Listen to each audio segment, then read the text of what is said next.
Halo, ketemu lagi di acara Sasaku, sayang-sayang aku. Nah, kali ini Beb, aku kedatangan teman yang nanti kita akan ngobrol-ngobrol seputaran pengalaman dia menjadi seorang relawan. Nah, aku dapat sedikit bocoran, dia ini salah satu relawan yang cukup lama di bidang tertentu. Tentang apa itu? Langsung saja kita perkenalan dulu dengan teman kita yang satu ini. Hai, selamat siang, sore, malam semuanya. Assalamualaikum. Perkenalkan nama saya Tengku Fadlan. Teman-teman biasanya manggil saya Rian. Oke, eh, kalau boleh tahu kegiatannya sekarang ini apa aja sih? Dan Saya udah swasta. Saya seorang hairstylist, buka salon kecil-kecilan. terus selain itu, Saya juga relawan di salah satu lembaga khususnya di Kota Pekanbaru. oke. Nah, berbicara masalah relawan, kalau boleh tahu itu di bidang apa gitu? Uh, di bidang kesehatan sih. Di bidang kesehatan di bagian HIV/AIDS. HIV dan AIDS. Itu dari tahun berapa dan mulainya itu bergabung menjadi seorang relawan, kalau boleh tahu sejak kapan? Pengetahuan saya tentang HIV/AIDS itu sekitar 12 tahun yang lalu. Oke. Memulai mendedikasikan menjadi seorang relawan itu sekitar 7 tahun belakangan ini. Berarti sudah 7 tahun bergabung menjadi seorang relawan. Iya. Oke. Nah, kira-kira kalau berbicara masalah HIV itu kan banyak orang yang masih tabu di luar sana, atau kurang paham, atau merasa kayak mengerikan. Ada nggak sih kira-kira merasa kayak nanti kayak di stigma atau kayak dibully dari orang-orang sekitar gitu? Masih banyak sih. Dari pengalaman saya itu banyak stigma dan diskriminasi itu bukan dari orang lain tapi dari keluarganya sendiri. Kebanyakan sih yang saya temui.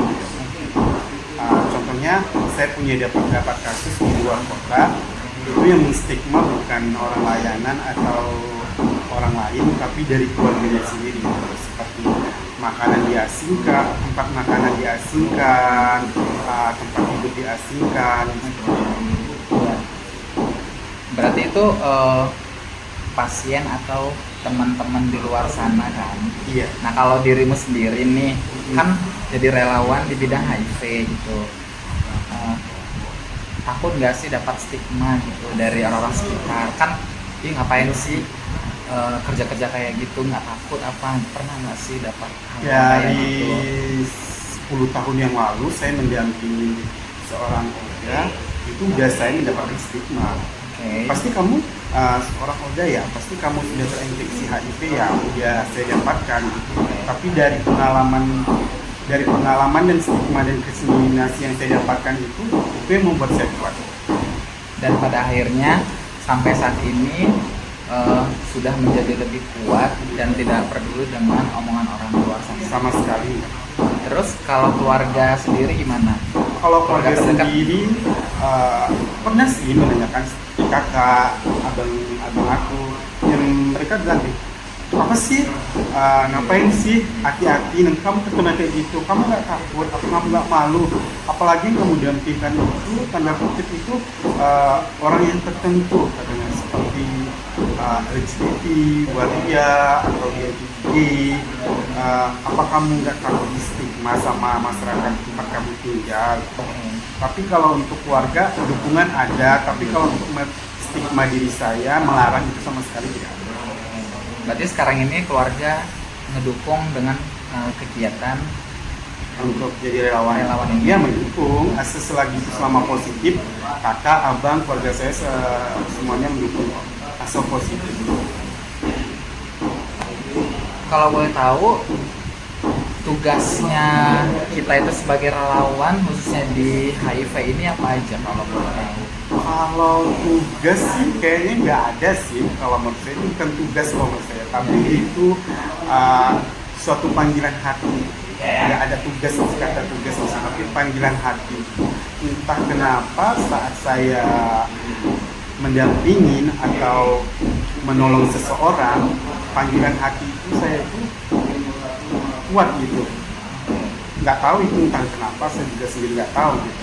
Dan itu suatu menjadi kebiasaan saya dan kewajiban saya gitu. Itu aja.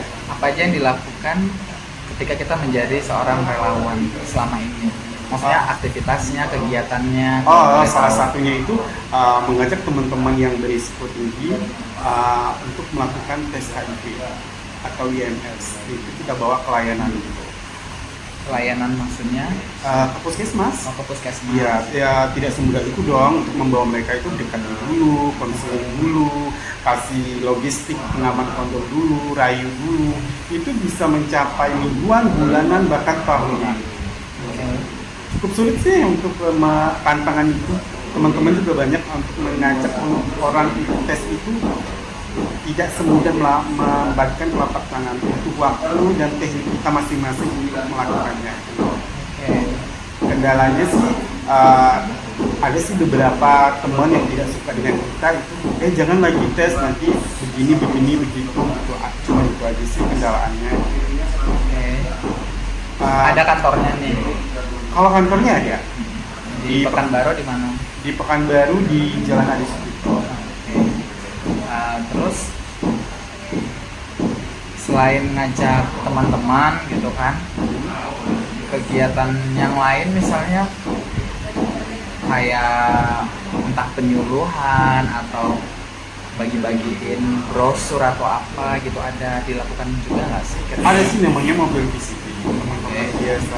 biasa melakukan mobil VCT itu kayak di hotel, terus di klub-klub malam, terus di kafe-kafe, teman-teman komunitas banyak yang ngumpul gitu. Bahkan kita melakukan di kos-kosan ada juga. Gitu, door to door kita bawa orang layanan kayak puskesmas, mau nggak nih mbak ajak layanan, nanti kita cari titik-titik hotspotnya yang mana kita mau datangi gitu. Oke. Nah, Sempat ada penolakan juga sih gitu. kalau misalnya udah dapat nih, ada yang teman-teman yang positif, apakah yang tidak maaf kayak takut gitu kan tertular atau ya gitu diomongin banyak orang gitu. Itu kan sifatnya rahasia. Oke. Tapi kalau udah dapat positif itu kan sudah ada pendamping namanya sebuah yayasan itu dia terus pendamping dia. Kalau untuk tertularnya kan itu sangat jauh ya, ada cuma juga cair, dan caranya penularan HIV/AIDS itu kan tidak harus cara penularannya itu kan kita tahu bagaimana gitu. Berarti nggak takut lagi? Enggak, sama sekali enggak takut. Oke. Mungkin aku nggak berbicara masalah data di sini, tapi yang pastinya mungkin kalau boleh tahu, apakah semakin tahun semakin banyak kasus pasien atau berkurang di Kota Pekanbaru ini sendiri? Kalau kasus HIV/AIDS untuk pengalaman saya ya pribadi itu seperti fenomena gunung es, semakin tahun ini semakin banyak.